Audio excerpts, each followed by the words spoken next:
Yeah, hello everyone and welcome to this third video of my RC transmitter. This video is basically a theory video, and it assumes that you have basic ideas of programming regarding structures, pointers and objects and interfaces. On the right side there is the organization of analog channels and digital channels and their calculation modules, and on the left side there's the organization of the outputs. I've already prepared a mask I will fill during the video, and you will see what meaning this has. So I'm starting on the right side, and you can see the analog and the digital channels are organized in a list and they are counted through, and the last members, even for the channels and the calculation modules, are ending with an N. This symbolizes that you can change the amount from each of them by adding or deleting members. Also you can see that they are both implementing an interface which is called eData source, and also I have a pointer for analog and digital channels which always points to the first member of a list. I'm calling it 0 object ana and 0 object digital. At some points of the program this makes it a little more easy to program. Of course there would be other ways, but I guess that doesn't make it more comfortable. This is the easiest way, I guess. Okay, at first I want to show you how a value is calculated and retrieved, and at the end I want to show you how the whole structure and the settings are saved and can be restored. So, as I mentioned in the first video, it is possible to assign one of these channels several times to an output, and of course it doesn't make sense to take away one of these channels and assigning them to an output, because then it wouldn't be possible to assign one channel several times. Instead, what actually happens is when you add a channel to an output, there will be created a new instance of a structure which is symbolized by these tiles, and the structure, the first member of each structure carries a pointer to the channel which is supposed to be used as a source.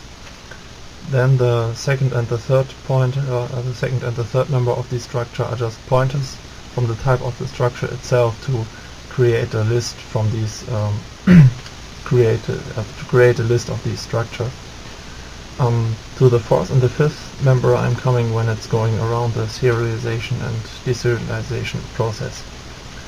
For now I want to give the same example like in the first videos of mixing ailerons and flaps on the same servos. So I assume that the ailerons are controlled by analog 1 while the flaps are controlled by digital 2. So the first member is a pointer of a type of eData source, which means it can take both digital or analog channel, it doesn't matter. So at first I'm going to set up the ailerons, which means it will be a pointer of A1 here and a pointer of A1 here, and the flaps are going to be, I said it was digital 2, will be a pointer of digital 2, and here it comes with a minus to move the servos vice versa, digital 2. Okay, now what's happening?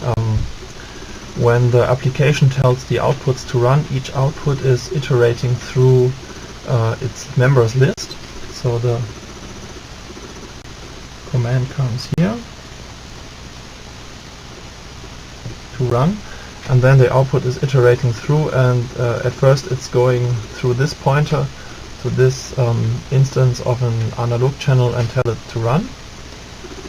I'm going to symbolize it by this graph. Value.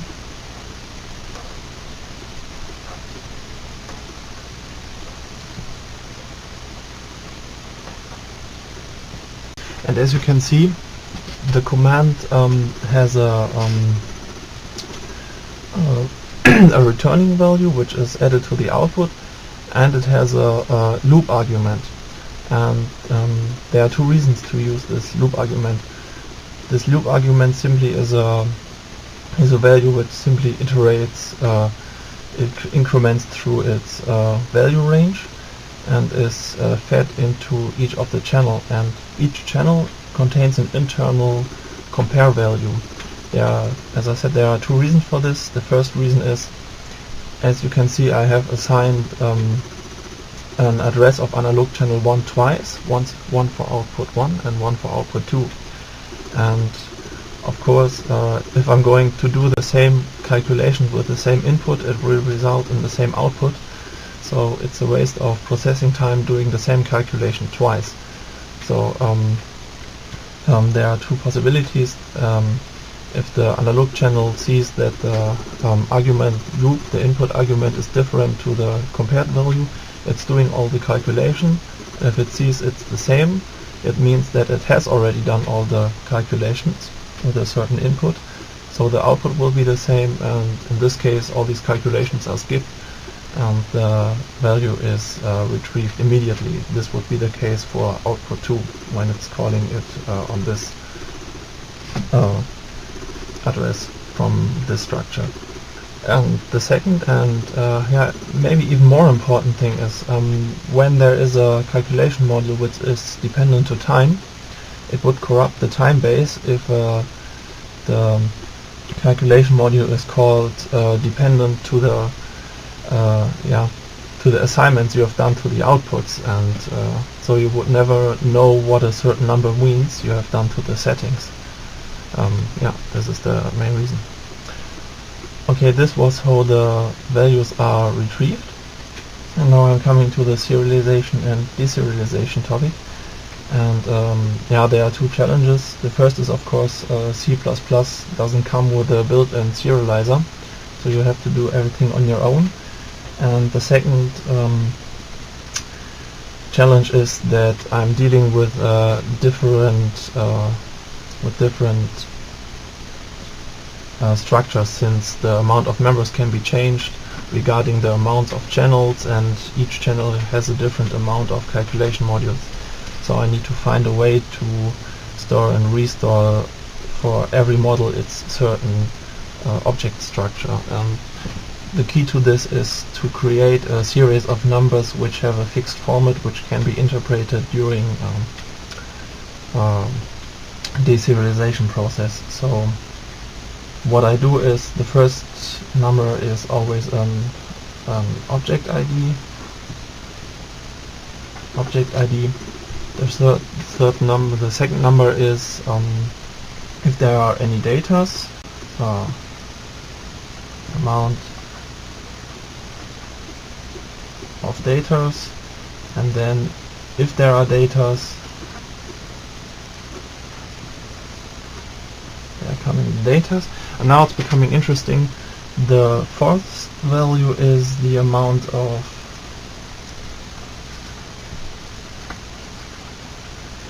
slaves, and this amount of slaves makes the whole serialization and deserialization thing adaptable to a differing structure depending on how many members you have. Because when you're deserializing it, this number tells you how often you have to add a channel or how often you have to add calculation modules. So loop controls will be filled with this argument. And as you maybe probably already recognized, I've been starting with serializing the objects, also the analog and the digital objects, and not with the output objects. So normally you would probably go from top to bottom to save the settings, but in this case I can't do this. Now the simple reason for this is, I've told you that there are addresses, and if I want to write in an address, I already need to know where it is. So of course I need already an instance where I can find, an address where I can find this instance. So when I'm deserializing and restoring everything, this structure must already exist if I want to write in the address of analog 1, digital 2, and so on. And the fourth and the fifth member are coming into the game now for the storing, also for the restoring process. The fourth member is tells me if it is an analog channel or a digital channel, and the last member tells me the list slot.